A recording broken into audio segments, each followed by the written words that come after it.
Welcome, Taurus. This is Regina from Pacific Tarot, and I'm going to be doing your November general reading.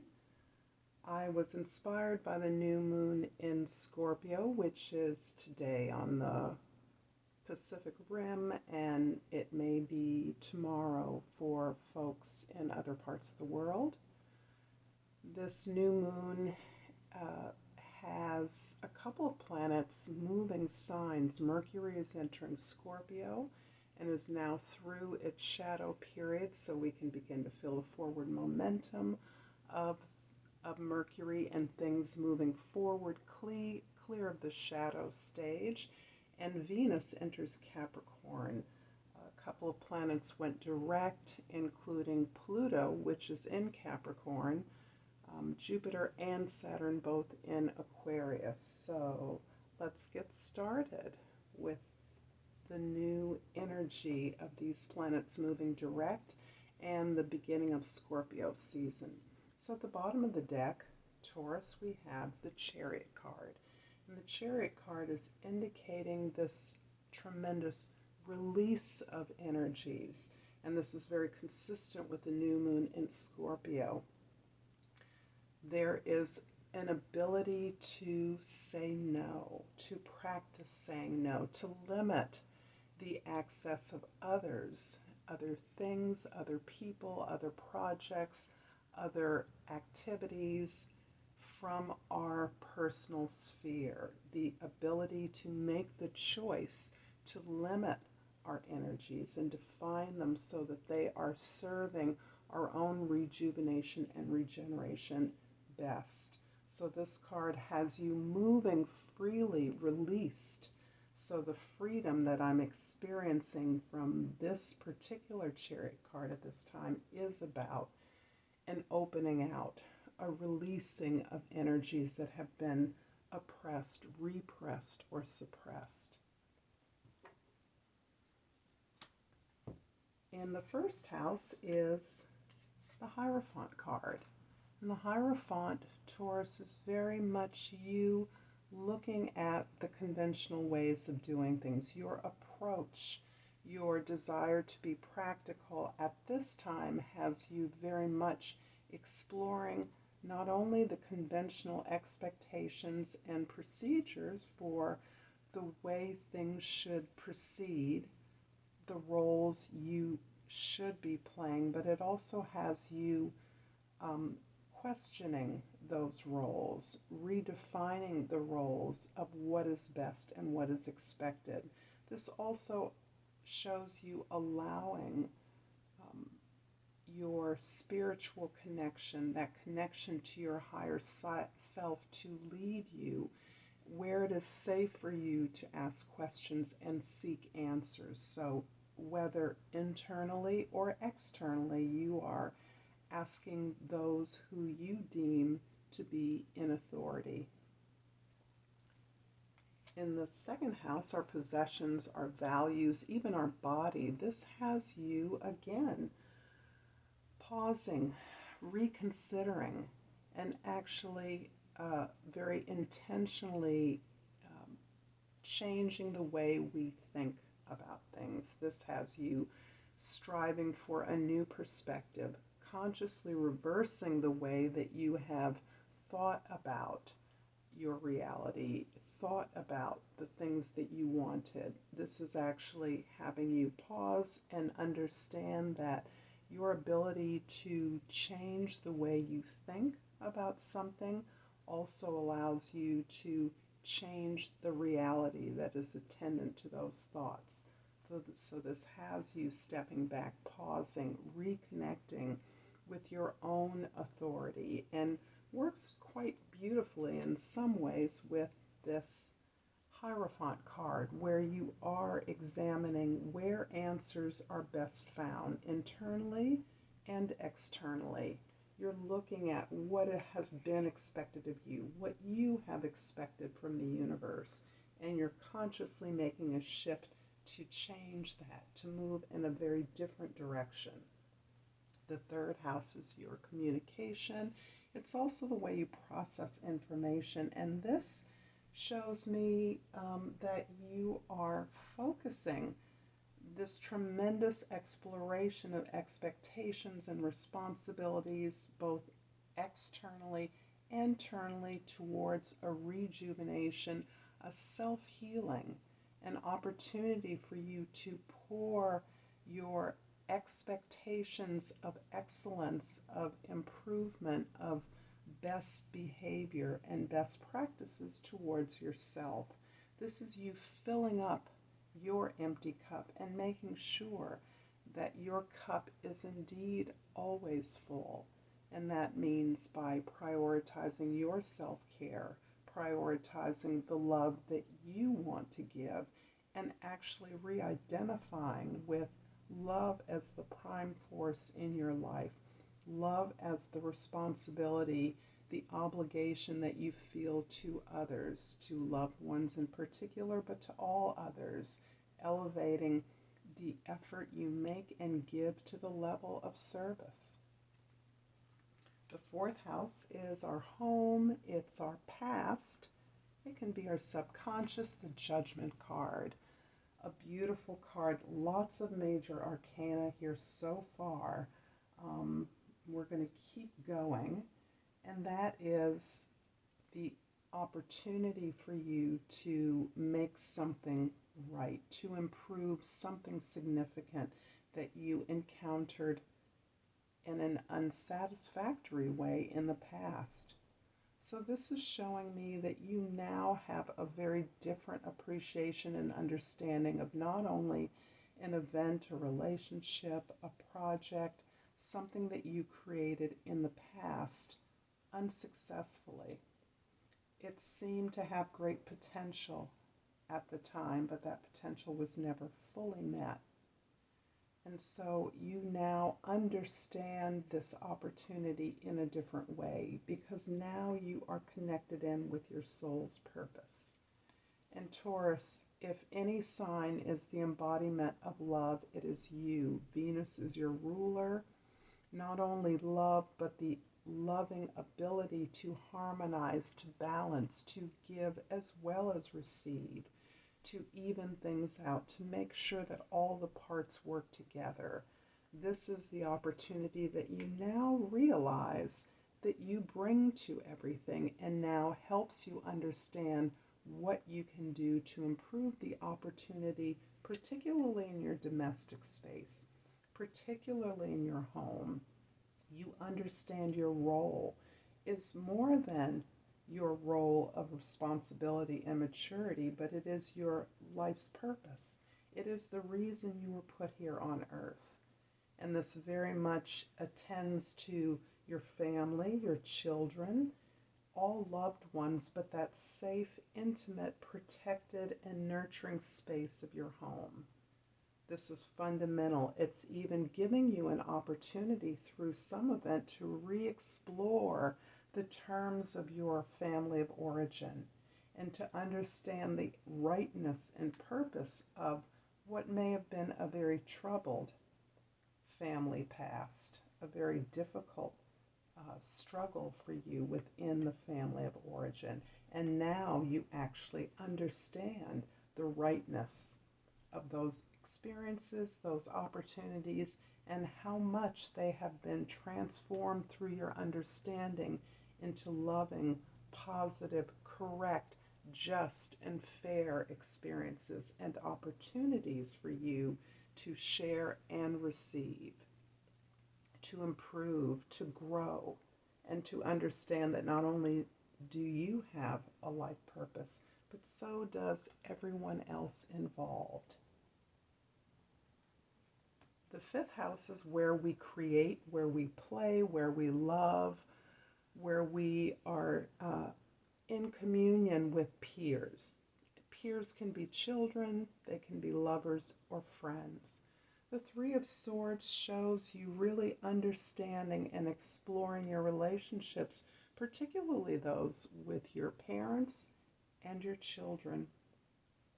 This is you really understanding and looking at the specific events, the thoughts that you had during those experiences, the thoughts that led you to create these experiences. This is has you penetrating these experiences that were heartbreaking, that were shattering, that were devastating, and that left you in a state of grief and loss.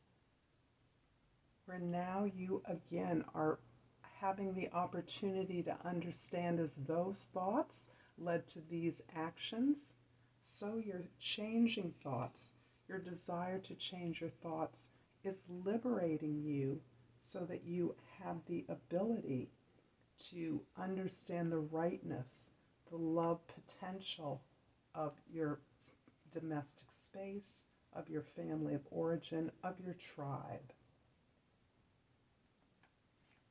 The sixth house is where we take care of ourselves so that we can be productive and effective, how we take care of our bodies, our routines. The Five of Cups shows that you have and are in a period of grieving. You are grieving some tremendous loss, and the loss in and of itself is actually opening up the losses that you've experienced through a particular person or lost opportunity. You're grieving for the way things could have been, and even grieving for the lost perspective that may perhaps allowed you to see things in a way that they really were not. But those old ideas, those old experiences, even those relationships are no more. And you're free to grieve them and release them as you begin to appreciate and express gratitude for the things that remain. So this 5, which is echoing the Hierophant in some ways, is really the arena of a lot of chaos, a lot of conflict that you are actually now able to resolve through your gratitude for the relationships that remain from the time of pain or loss, and the recognition that you have what you need, all the love you need moving forward. The 7th house is your significant others, be they people, places, or things. And the Tower card here indicates a tremendous bolt of lightning. This is a flash of enlightenment that allows you to correct a major foundation in your life. There is some evolution of your vehicle, be that your home, your personality, an organization you work for, the job you do, that has moved slightly off course, and you have received the information you need to correct that course. You are now about allowing in the enlightenment that allows you to change the way that you're thinking, and has you better understanding, is giving you greater examples of how the changed thoughts, the ability to observe your thoughts and the behaviors that those thoughts generate, is helping you understand how to change your reality, improve your reality, and build it in a better, stronger way. This is you actually leading others in this effort to rebuild. And this can be about a relationship, a fairly stable relationship, an enduring family structure. This can be an organization or a job you do at an institutional level that you're able to rectify or correct its course in order to lead and organize folks more effectively moving forward. The 8th house is where we share resources, and the Empress here shows you, Taurus, to be in your power, your ever-loving power. With the new moon in Scorpio, you are in the opposite energy of your natal Venusian energy. But the Empress is Venus indeed. In the house of shared resources, you are in your element as you express and generate and a sense of abundance, a sense of prosperity in all of your intimate relationships. You're able to generate new ideas, multiply your love and the identity with abundance as a quality that you inhabit, making you into a source of love, aligning you with the love that is your natural expression. That love is abundance, it is prosperity, it is flowing, it is ever flowing, it is ever growing and evolving. And it can't truly be stopped. But you're harnessing that in your awareness of your resourcefulness, eternal resourcefulness within all of your relationships, so that you are best able to not only share resources but to grow them, to amplify them, and to implement them in ways that best serve you and your loved ones. The ninth house is where our spiritual and cultural, philosophical values exist. Here, I'm getting a really domestic or organizational space that you are working in, and you've reached a point of, I would say, stagnancy in this particular organization or work that you're doing. A place where you are looking outside for the thing that feels as though it will best stabilize the foundation upon which you grow and generate ideas and opportunities for expanding your world. But in fact, those opportunities are close by. You're taking them for granted. Your family, your loved ones, your resources are the opportunities that you're looking for. You don't need to go outside of yourself to be able to use and access this specific love and energy that you're looking for. These ideas you need are right at hand, and even if they're not on the tip of your tongue, they can be generated by you. This represents a stabilization of not just your home life, but of your worldview, where the sense of abundance and love, the obligation, the resources, the responsibility to share, to be of service to others, is something that you already have. It's something that you already do. It's a perspective that you now have an opportunity to share with people near and far. And this is part of expanding the opportunities in the world. Travel, more information, more education, learning and growing with an ever widening circle of folks. The 10th house is how others see you. This is the King of Cups.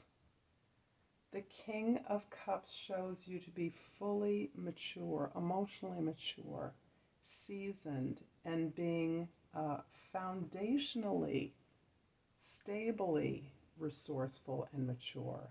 So all of the wonderful qualities of love, in addition to the ability to observe your experiences with self-love. And that self-love is with honesty, facing your experiences of all sorts throughout the range of emotions. This is the ability to stand back and really look at them and learn from them and understand that all experiences teach us. Those experiences, when observed and when shared, actually provide leadership to others. They model a way of healthy growth, healthy evolution, and a way in which we can accept ourselves and others with greater understanding. The 11th house is where we work in concert with our various tribes and affiliations to impact the world. to contribute to the world. And the Fool here, it's called the potential in this deck. It's the Fool card, 0. This is your ultimate release. This is your ultimate ability to take everything that you've learned, it's in you, it's instilled within you, and to be able to move in an entirely new direction of your own choosing. This new direction that you have worked for, you have extracted these lessons from your experiences, present day experiences, experiences from the past, and you've really retooled your understanding and thus your expression of these lessons and how they have affected who you are now. They have empowered you, and they are allowing you to take a risk, to move out in a new direction that you are now in a greater ability to do.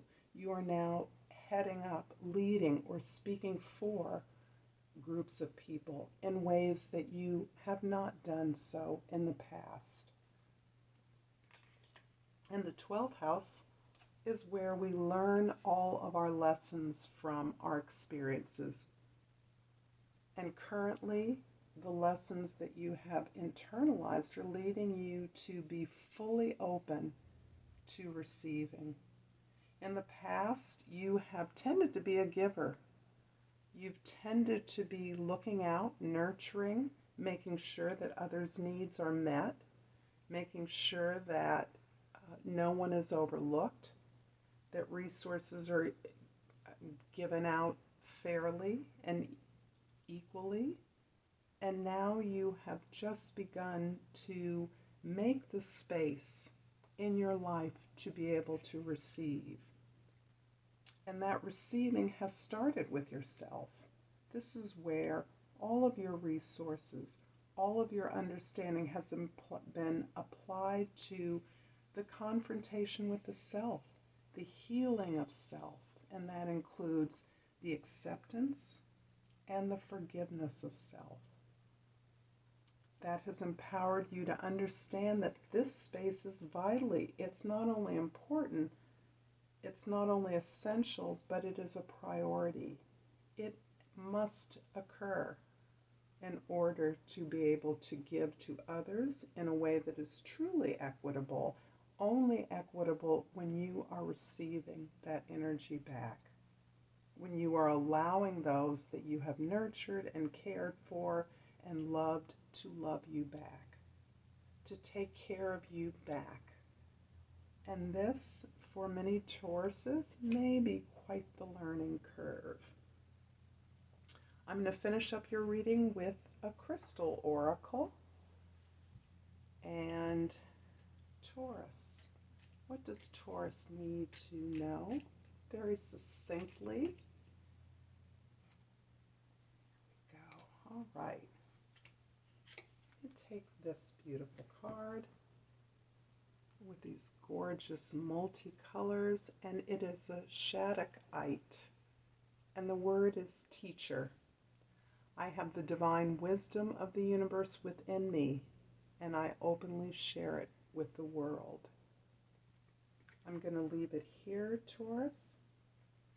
I have, again, I'm asking you as Regina from Pacific Tarot to like and subscribe to my videos. If you find value in these, it is important and would be very helpful to me if you would like my videos so that I understand what you like. Feel free to comment and give me feedback on what is useful or helpful to you. But finally, if you subscribe, this will help me grow and continue to provide resources for you online. I appreciate your presence here. Until next time, Namaste.